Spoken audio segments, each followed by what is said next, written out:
It's a song that virtually everyone can sing along to, but it's also one of the most controversial and misunderstood tracks of the entire rock era. The colorful and traumatic story of Lynyrd Skynyrd and their eternal American rock classic, Sweet Home Alabama, next on Professor of Rock. Hey music junkies, Professor of Rock, always here to celebrate the greatest artists and the greatest songs of all time. I love doing this. If you're passionate about music, all things music, this is the right channel for you. Just subscribe below right now to be a part of our musical time machine, stories straight from the artist, and to get even more exclusive content, check us out on Patreon. It's time for another edition of Number One in Our Hearts, and this one's a no-brainer. As we go into the history of this song, I want to thank our sponsor, Zenni Eyewear. Go to Zenni.com to design your own pair of glasses, sunglasses, or blue blocks, just like these. They deliver right to your door. It's as easy as that.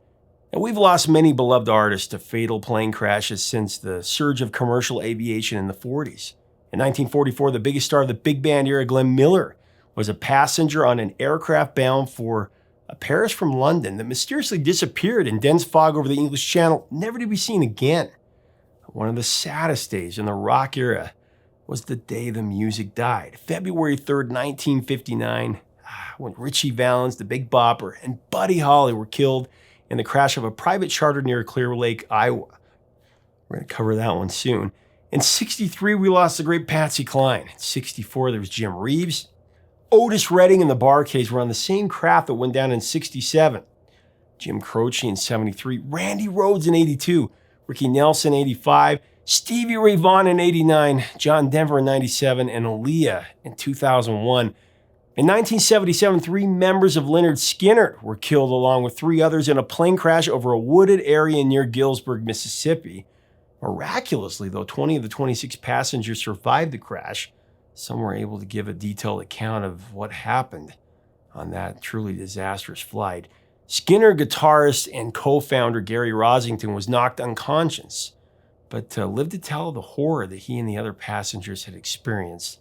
Frontman Ronnie Van Zant, the band's primary lyricist, like many of the occupants, was not wearing a seatbelt and was one of the dead bodies found in the wreckage, along with guitarist Steve Gaines and Steve's sister, backup singer Cassie Gaines. The biography of Lynyrd Skynyrd is just laced with tragedy. It's also one of the most colorful, controversial, and regenerative in rock history. The roots of the band actually go back to 1964 when the boys from Jacksonville, Florida formed the group My Backyard. They changed the name to the Noble Five and later the 1% in 68. Ronnie Van Zant was getting tired of the handle, the 1%, because of some hecklers in the audience that would taunt him with saying, "You've got 1% talent" during their live shows.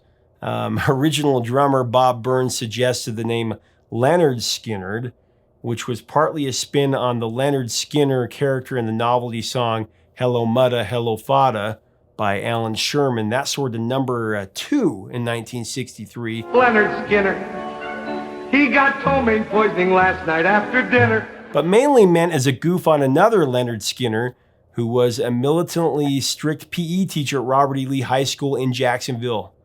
Gary Rosington had frequent run-ins with Mr. Skynyrd, who disciplined the young musician because of his long hair, which violated school policy back then. By 1970, the band selected a unique spelling of the first and last name and officially became Lynyrd Skynyrd. Skynyrd performed tirelessly, developing a distinctive sound that was a blend of country rock and blues with a tinge of British rock influence. The band's first charted single and their breakthrough hit was the classic rock champion, Sweet Home Alabama. One can't recite that familiar phrase without just joyously bellowing out the chorus of the song with just chest-puffing pride. Sweet Home Alabama, Lord, I'm coming home to you. Home, Alabama. Oh, it doesn't matter if you were born in Alabama or have even been to the state, you feel an overwhelming spirit entering your body when you hear this American standard. Sweet Home Alabama is just undeniably catchy, but despite its endearing staying power, it's not merely a lighthearted ditty.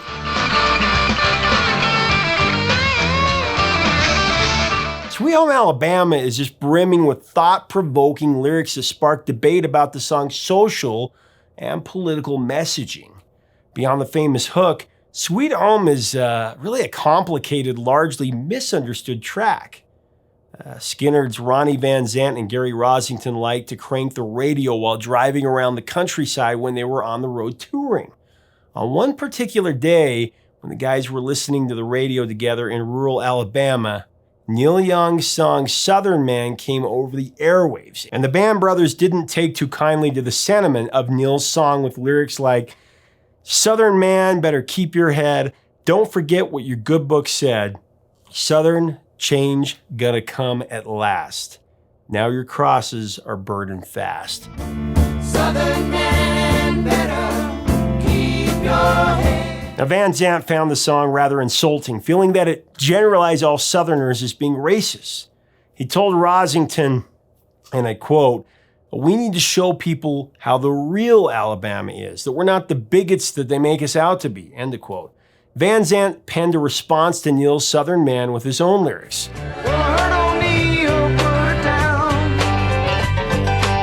"Well, I heard Mr. Young sing about her. Well, I heard old Neil put her down. Well, I hope Neil Young will remember. A Southern man don't need him around anyhow." Southern man don't need him around anyhow. The lyrical sparring was perceived as a feud between Lynyrd Skynyrd and Neil Young, but it was blown out of proportion like most things in rock history. The band was they're actually big fans of Neil and his music. And we'll have to cover that a lot more someday. Ronnie Van Zant, for his part, wore a Neil Young t-shirt with the image of Young's Tonight's the Night LP cover on several occasions. For instance, he wore the shirt on stage during their last tour with the original nucleus at the Skynyrd concert at the Oakland Coliseum Stadium in Oakland, California. On February 7, 1977, Ronnie also wore the shirt on the cover of their Street Survivors LP. The most controversial part of Van Zant's lyrics are the references to then Governor George Wallace, who was largely condemned outside of Alabama for being a staunch proponent of racial segregation in the South. In Birmingham, they love the governor. Boo, boo. Remember, he says, in Birmingham, they love the governor. Boo, boo, boo. Now, we all did what we could do. Now, Watergate does not bother me. Does your conscience bother you? Tell the truth.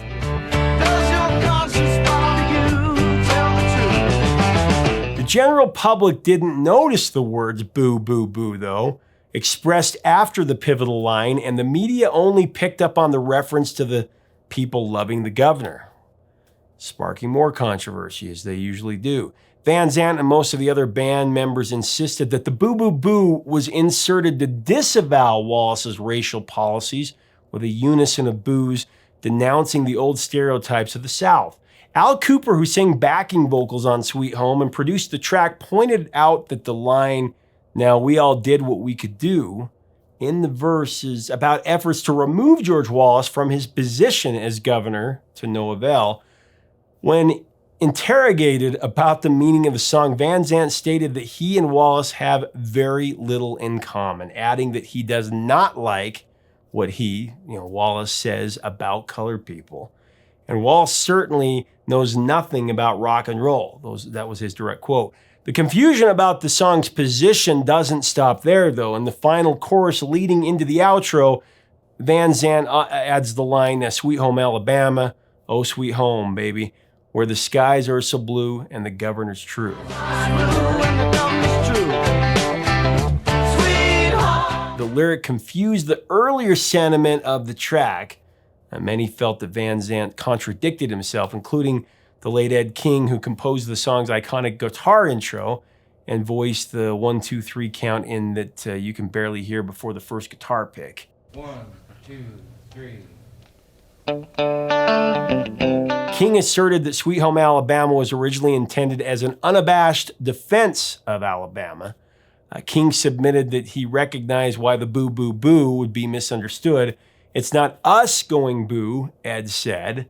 "It's what the Southern man hears the Northern man say about the average white guy in the South." End of quote.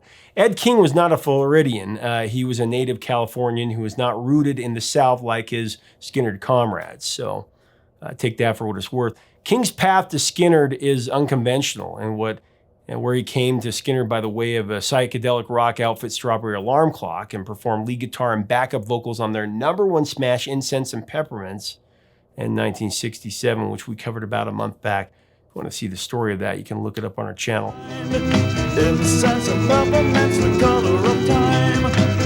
Ed met the core members of Lynyrd Skynyrd in '68 when they opened up for Strawberry Alarm Clock while still playing under the 1% moniker.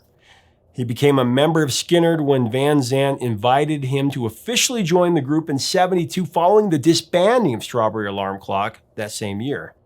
King left Skynyrd in '75 after the group's infamous Torture Tour, a grueling run that also claimed original drummer and co-founder Bob Burns, who had a serious mental breakdown during the tour. Music historians have also scrutinized the juxtaposition of Van Zant invoking Richard Nixon and Watergate into the lyrics. Now, Watergate does not bother me. Does your conscience bother you? Tell the truth. Now Watergate does not bother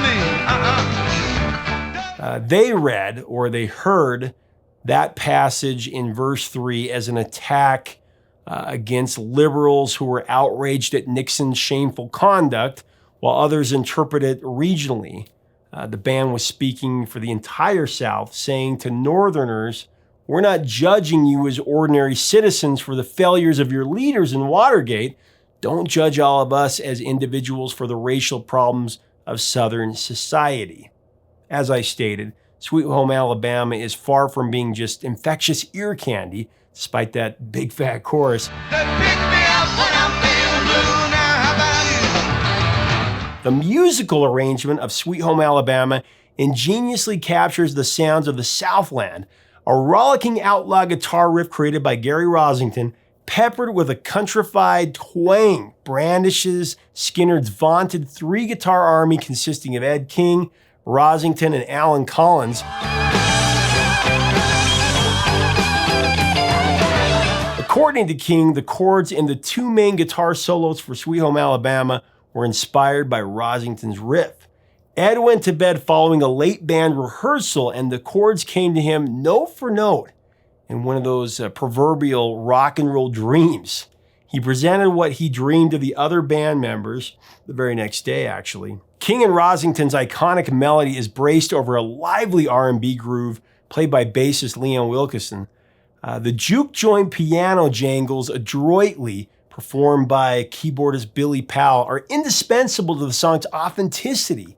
And one of my favorite parts of the arrangement of Sweet Home Alabama truly makes the song so musical and jubilant is the soulful background vocals by the aforementioned Al Kooper from Blood, Sweat, and Tears fame, combined with the great duo of Mary Clayton and Clyde King.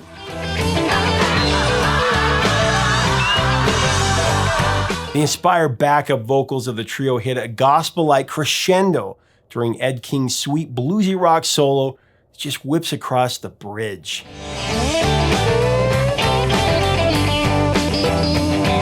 The long guitar solo in the bridge that we hear in the final recording of Sweet Home was actually King's first attempt at the solo.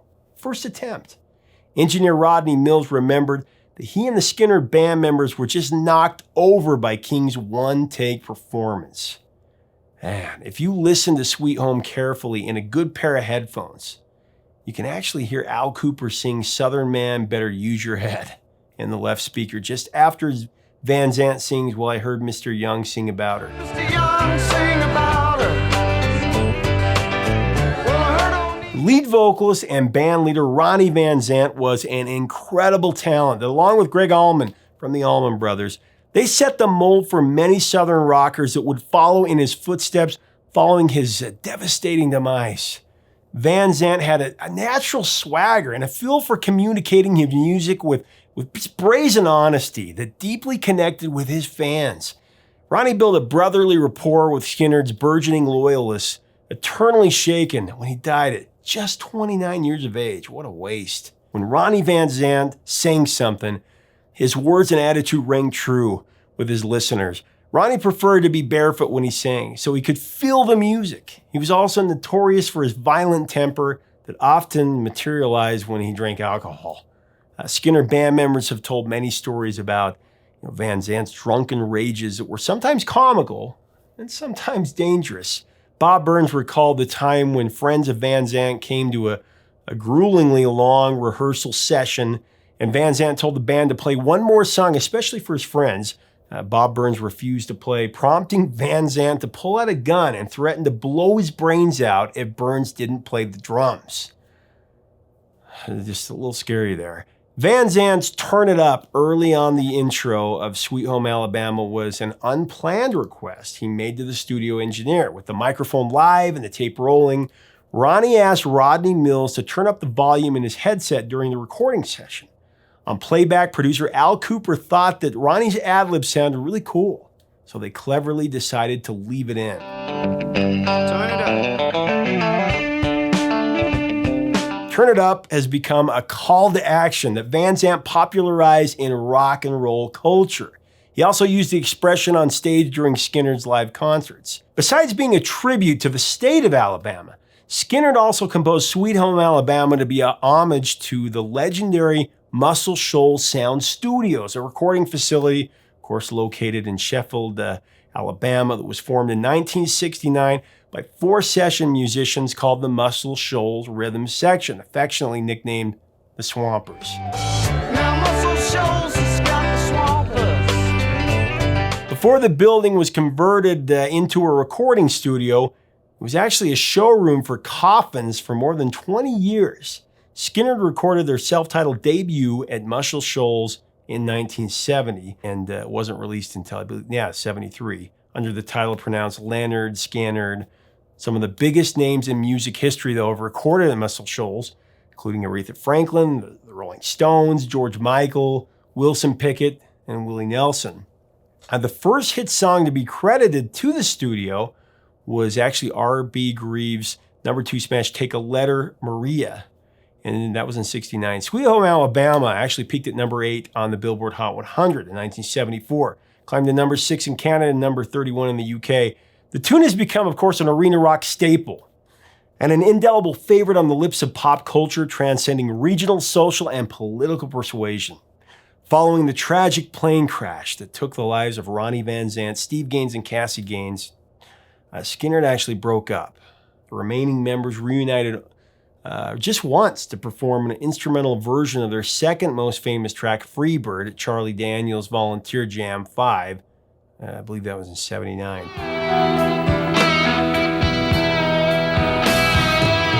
Al Collins suffered 2 broken vertebrae in his neck on that fateful crash, along with serious damage to his right arm. In 86, Collins was driving a brand new Ford Thunderbird that crashed, killing his girlfriend, Deborah Jean Watts, and leaving the guitarist paralyzed from the waist down.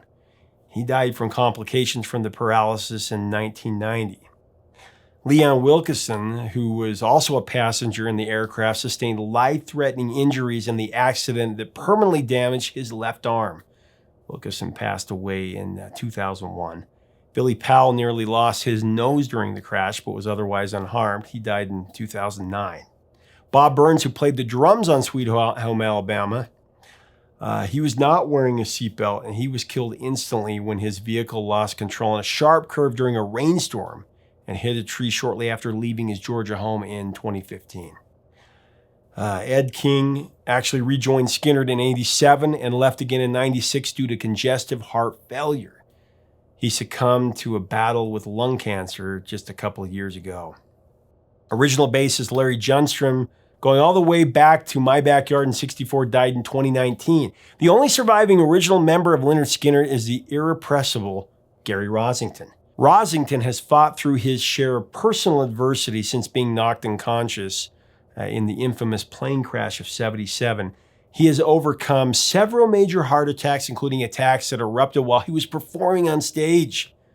Medical experts admonished Gary to retire about 15 years ago, but he defied doctors' orders and valiantly continues to carry the Lynyrd Skynyrd torch for his fallen brothers and sisters. Wow. As of early 2020, the big wheels of Sweet Home Alabama and other timeless Skynyrd classics keep on turning. With Gary Rosington and a stellar lineup of players, thrilling fans around the world is Lynyrd Skynyrd. In pop culture, in 1994, Forrest Gump used the song to great fanfare. And it was the happiest time of my life. 2002, a rom-com titled Sweet Home Alabama came out starring Reese Witherspoon. And don't even pretend you spent all this time missing me. Well, I missed you, all right. But at this range... In 2008, Kid Rock's Party Jam All Summer Long sampled Sweet Home Alabama in the chorus and used the guitar solo and piano outro, as well as the turn it up shout before the guitar solo. Singing Sweet Home Alabama all summer long. Billy Powell is actually featured prominently on Kid Rock's Summer Anthem, definitely reprising his amazing performance on the original version of Sweet Home. Kid Rock's All Summer Long also samples, if you remember, Warren Zevon's Werewolves of London, another phenomenal song, which actually has a very similar chord progression to Sweet Home Alabama. Walking through the streets of Soho in the rain.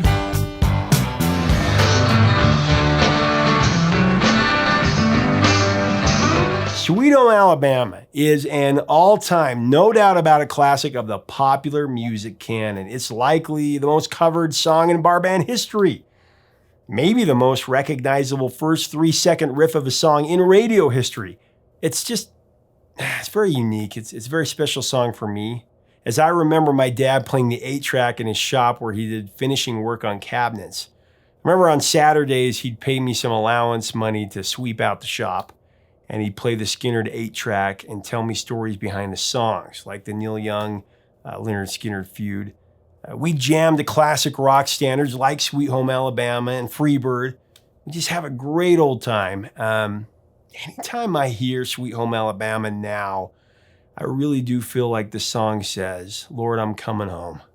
Because it takes me right back to those moments in the late 80s, early 90s, those wonderful Saturday afternoons where I would take 5 hours to do a job that anybody else could do in about 30 minutes because I just hung on my dad's every story about old-time rock and roll, the classics. And I was starved to get his commentary on all those great albums that he'd play.